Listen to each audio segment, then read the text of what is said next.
Ok, vamos lá. Quando a gente fala em texto, o que vem na cabeça? Provavelmente um livro, né? Um artigo. Mas será que é só isso mesmo?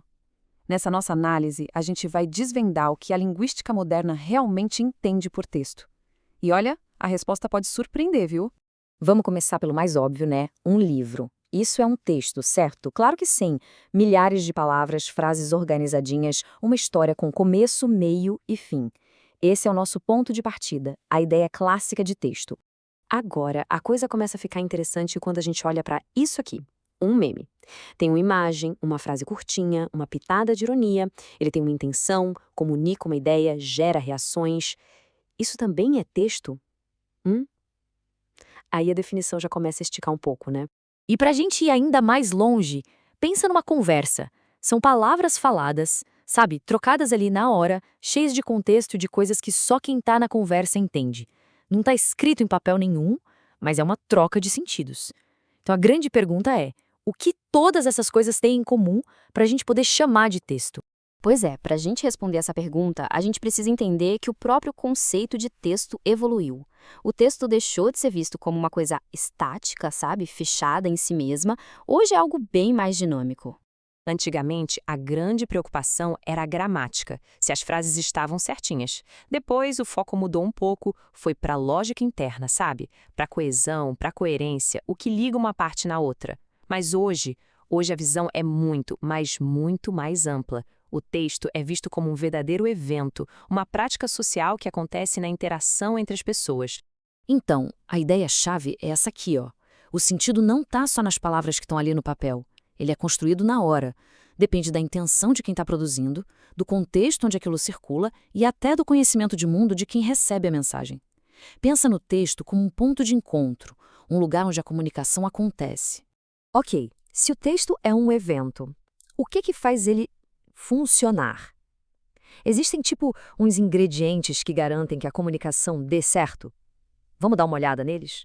Pensa na coesão como a cola que liga as palavras e as frases. E a coerência é o que faz o conjunto todo ter um sentido, uma lógica. Aí vem a intencionalidade, que é o porquê daquele texto existir, e a aceitabilidade, que é o outro lado da moeda. Quem recebe precisa olhar e pensar: beleza, isso aqui é uma mensagem para mim.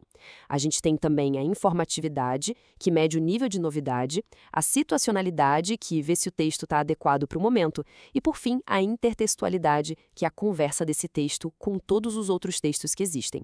É essa combinação que faz a mágica acontecer. Beleza, agora vamos complicar só um pouquinho.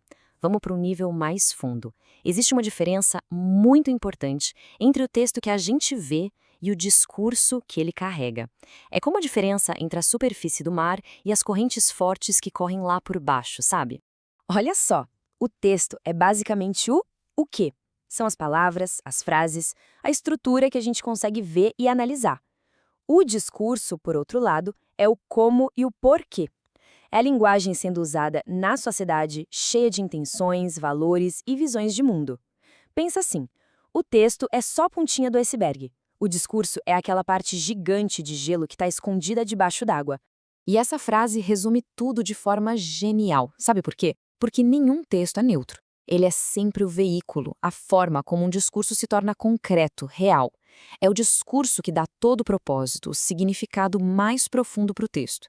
Pensa numa notícia sobre economia. Ela não está só dando fatos, ela está materializando um discurso econômico específico, uma certa visão de mundo. Certo. Então, se os textos são esses eventos que carregam discursos, como é que eles aparecem para a gente no dia a dia? Eles não brotam do chão, né? Eles vêm em pacotes ou, como diz o slide, umas roupas bem específicas que ajudam a gente a reconhecer o que são. Vamos organizar essa ideia? Primeiro tem o suporte, que é onde o texto aparece. Pode ser a página de um livro, a tela do celular, um outdoor, o lugar físico mesmo.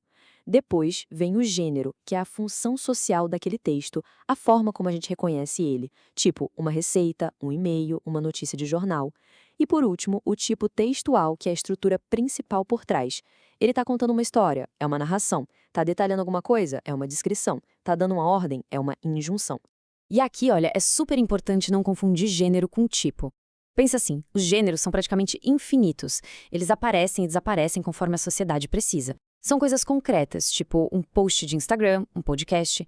Já os tipos textuais, esses são como os blocos de construção, os legos da linguagem. São abstratos, são estruturais, e a gente tem um número bem limitado deles. E a grande sacada é que eles se misturam. Uma notícia de jornal, por exemplo, que é um gênero, usa a narração para contar o que aconteceu em ordem, mas também usa a descrição para dar detalhes da cena ou das pessoas envolvidas. Ou seja, os gêneros são super flexíveis. Eles pegam emprestados tipos que precisam para funcionar direitinho. Ok, chegamos na parte de juntar todas as peças do quebra-cabeça. A gente viu um monte de conceitos, mas eles não vivem separados, não. Na verdade, eles formam todo um sistema que explica como a linguagem funciona na vida real, na prática. Então, o processo todo funciona mais ou menos assim. Primeiro, tudo começa com a necessidade de interagir socialmente. Para essa interação dar certo, ela precisa seguir aqueles fatores de textualidade, lembra? Coerência, coesão e por aí vai. Fazendo isso, o texto acaba materializando um discurso, uma visão de mundo. E essa mensagem, então, pega a forma de um gênero que todo mundo reconhece, como um meme ou uma receita. E esse gênero é construído com aqueles blocos de montar, os tipos textuais. Viu só? É assim que uma simples ideia vira comunicação de verdade. Então, da próxima vez que alguém topar com um meme, uma notícia ou até com uma simples lista de compras, a pergunta que fica é: o que é que tem ali além das palavras? Agora, com essas ferramentas, dá para começar a enxergar os discursos, as intenções e todas as estruturas que moldam a nossa comunicação. Fica a reflexão: o que os textos que estão à nossa volta estão realmente querendo dizer?